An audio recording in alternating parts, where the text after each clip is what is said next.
बिस्मिल्लाहिर्रहमानिर्रहीम अस्सलाम वालेकुम। कैसे हैं आप सब लोग। आज मैं आपसे शेयर करने लगी हूँ बहुत ही कम मसालों से तैयार की जाने वाली बीफ कढ़ाई की मज़ेदार रेसिपी। ये कढ़ाई एक अलग स्टाइल से तैयार होती है। इसी वजह से इसका जायका और इसकी खुशबू तमाम कढ़ाइयों से मुख्तलिफ होती है।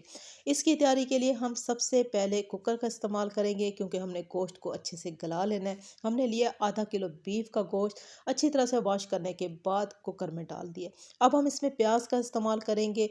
बीफ कढ़ाई हो या हो मटन कढ़ाई, प्याज के बगैर नामुकम्मल होती है। आधा किलो हमने गोश्त लिया है, तो इसमें ठीक जो प्याज की मिकदार जाएगी वो 3 मीडियम साइज़ के प्याज लेंगे, बारीक स्लाइस की शेप में काट लेने हैं। प्याज शामिल करने के साथ पानी का इस्तेमाल करना है। सिर्फ और सिर्फ 1 गिलास पानी का इस्तेमाल होगा, इससे ज़्यादा या कम पानी का इस्तेमाल नहीं करना। अब हम कुकर साइड पे कर लेते हैं और आ जाते हैं मज़ीद तैयारी के लिए। तो लाजमी लेंगे जूसर जग और इसमें हम डाल देंगे जी टमाटर। 3 मीडियम साइज़ के हमने प्याज लिए हैं, बराबर मिकदार में जाएंगे टमाटर। 3 मीडियम साइज़ के टमाटर जाएंगे, वो भी हम जग में डाल देंगे। साथ ही हम इसमें दही का इस्तेमाल करेंगे। हमने बहुत ज़्यादा खट्टे दही का इस्तेमाल नहीं करना, नॉर्मल दही होना चाहिए और मलाई के साथ होना चाहिए। इसी के साथ ही हम हरी मिर्चों का इस्तेमाल करेंगे। सिर्फ और सिर्फ 2 हरी मिर्चों का इस्तेमाल करना है, ज़्यादा नहीं करना, ना ही कम करना है। 2 लाल वाली मिर्चें जो होती हैं फ्रेश, वो हमने ली है। अगर ये आपके पास नहीं है तो आप क्रश जो होती है लाल मिर्चें, वो भी ले सकते हैं। इसी के साथ ही हम लहसुन का इस्तेमाल वो भी लाजमी करेंगे, लेकिन बहुत ही कम मिकदार में। हमने लिए आधी कट्ठी लहसुन की, इससे ज़्यादा का इस्तेमाल भी नहीं करना। 3 से 4 बारीक कटी हुई जो है अदरक, वो हमने शामिल कर दिया है। ढक्कन लगाएंगे, एक बहुत ही क्रीमी स्मूथ किस्म का बैटर तैयार करेंगे। और बैटर तैयार करने में कंजूसी हरगिज़ नहीं करनी। जैसा हमने आपको बताया है, आपने इसी तरीके से ही इसका मसाला तैयार कर लेना है। अब आ जाते हैं दोबारा से कुकर की जानिब, जिसमें हमने गोश्त, पानी और प्याज शामिल किया है। ये तमाम मसाला हम इसी में शामिल कर लेंगे। आप ज़रा लुक देख लें कि ये किस तरह बारीक जो है ज़बरदस्त किस्म का हमने मसाला तैयार कर लिया है। और इसी के साथ ही हम हस्बे ज़रूरत नमक का इस्तेमाल करेंगे। नमक शामिल करने के साथ ही चम्मच से तमाम चीज़ों को अच्छे से मिक्स कर देंगे। मिक्स करने के साथ ही हम ढक्कन लगा देंगे। सिर्फ और सिर्फ 12 मिनट के लिए हमने गोश्त को कुक करना है, ताकि गोश्त जो है वो 90% तक गल जाए, प्याज गल जाए और एक ज़बरदस्त किस्म का मसाला तैयार हो जाए। गोश्त चेक कर लेते हैं। आप देख सकते हो कि गोश्त में थोड़ी सी पानी की मिकदार है, तो इसमें लाजमी पानी की मिकदार होनी चाहिए, क्योंकि हमने कढ़ाई में कुछ खुश्क मसालों का इस्तेमाल करना है, जो कि इसी पानी में कुक होंगे। तो तभी बहुत ही ज़बरदस्त किस्म का मसाले में टेस्ट आएगा। अब आ जाते हैं कुकिंग की जानिब। तो हम ले लेते हैं एक लोहे की कढ़ाई। आप कोई भी कढ़ाई बना रहे हो, उसमें जान डालने के लिए, खुशबू और जायका डालने के लिए आपके पास लोहे की कढ़ाई लाजमी होनी चाहिए। हस्बे ज़रूरत हमने कुकिंग ऑयल लिया है, घी भी ले सकते हैं। ऑयल को हमने तेज़ गरम कर लिया है और तेज़ गरम ऑयल में हम ये मसाला शामिल कर देंगे।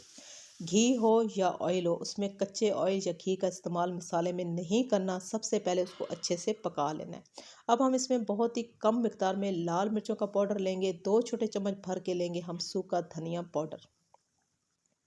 अच्छे से इन तमाम चीज़ों को मिक्स कर देंगे। हमने नमक का जो इस्तेमाल है वो चेक किया, तो नमक हमें थोड़ा सा कम लग रहा था, इसी वजह से हमने थोड़ा सा और नमक शामिल किया है। तमाम मसालों को गोश्त में अच्छे से मिक्स कर देंगे। ढक्कन लगाएंगे, उस वक्त तक कुक होने देंगे, तब जब तक ये मसाला जो है वो खुश्क नहीं हो जाता। बहुत ही ज़बरदस्त और लाजवाब किस्म की खुशबू के साथ ये मसाला जो है थोड़ा सा रोस्ट हो चुका है, यानी कि इसका पानी खुश्क हो चुका है। बस यही मसाला हमें चाहिए। इस स्टेज पे हमने जो है घबराना नहीं है, क्योंकि इसी स्टेज में इसके जायके और खुशबू में जान पड़ेगी। अगर हम थोड़ी सी मेहनत करेंगे, इसको थोड़ा सा कुक करेंगे, इसी तरह चम्मच हिलाते रहेंगे, तो आप देखिएगा आहिस्ता आहिस्ता इसका जो मसाला है वो बिल्कुल क्रीमी फॉर्म में आ जाएगा। और इतनी ज़बरदस्त इसके अंदर खुशबू और जायका आएगा, इंसान सोच ही नहीं सकता। क्योंकि यही स्टेज है इसमें जान डाल देने वाली, और इसके जायके और खुशबू में हम इसको इसी तरह चम्मच हिलाते रहेंगे, कुक करते रहेंगे, ताकि इसका मसाला जो है बहुत ही ज़बरदस्त किस्म का तैयार हो जाए और इसका कलर जो है वो चेंज हो जाए। हम इस मसाले को जितना कुक करेंगे, जितना रोस्ट करेंगे, उसी मसाले में उतनी ही जान आएगी। आप देख सकते हो कि आहिस्ता आहिस्ता इसका कलर भी चेंज हो रहा है और इसका जो है ज़बरदस्त मसाला, उसकी लुक भी चेंज हो गई है। तो अब हम क्या करेंगे कि ये मसाला जो है हमारा ज़बरदस्त किस्म का मुकम्मल तौर पे तैयार हो चुका है। तो हम इसमें लाजमी बारीक कटी हुई जो अदरक है उसका इस्तेमाल करेंगे और लाजमी हम करेंगे बारीक कटी हरी मिर्चों का इस्तेमाल, और इसकी खूबसूरती में जान डाल देने के लिए और इसके जायके में बारीक कटे हुए हरे धनिया का भी लाजमी इस्तेमाल करेंगे। तमाम चीज़ों को अच्छे से दोबारा से मिक्स कर देंगे ताकि हरा धनिया, हरी मिर्चें और अदरक का जितना भी टेस्ट है वो इस मसाले में शामिल हो जाए।